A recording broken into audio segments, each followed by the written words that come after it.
Too much perseverance is killing you. The reason why you hate your life and your career is because you think the goal of mountain climbing is to make it to the top.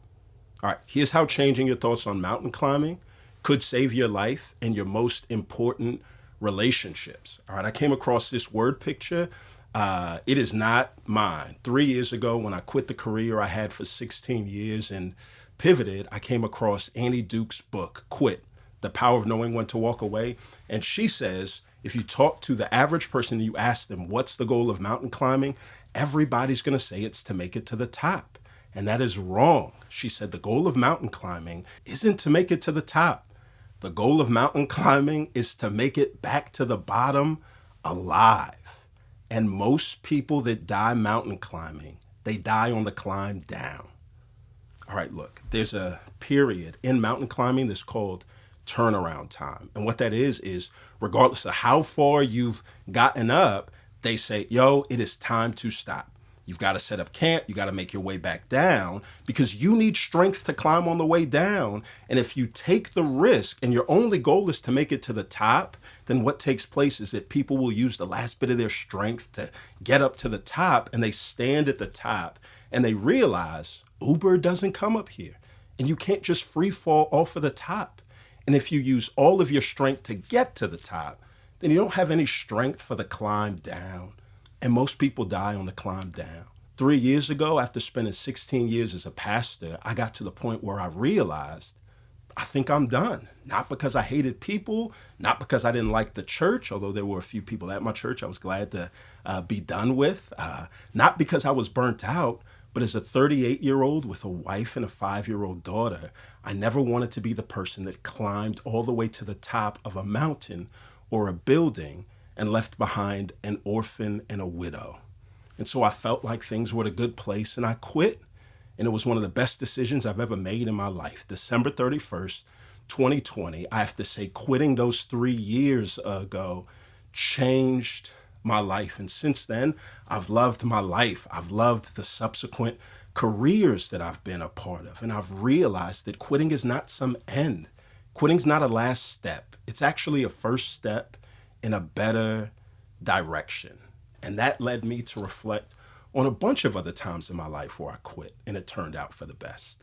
I think about December 31st, 2022, when I got to a point where I finally let go of my hairline. I spent the bulk of my 20s trying to convince myself that it wasn't as bad as I thought.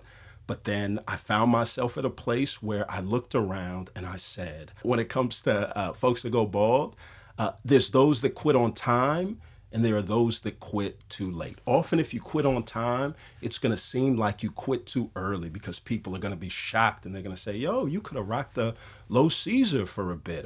Why did you let things go? But the people that quit too late, by the time that they're done, the convo is not, yo, I'm shocked. It's about time. And I did not want to be one of those people when it came to my hair. I think about July of 2020 when I was getting my doctorate, 6 years in, 3.9 GPA, did it through the death of my brother and the birth of my daughter. Coursework was done. Most of my research was done. And I was half a dissertation away from graduating. But I found myself at an inflection point in my own life as we found ourselves at an inflection point in the country where I realized I did not want any of the work that I did to be tied to the institution that I was a part of.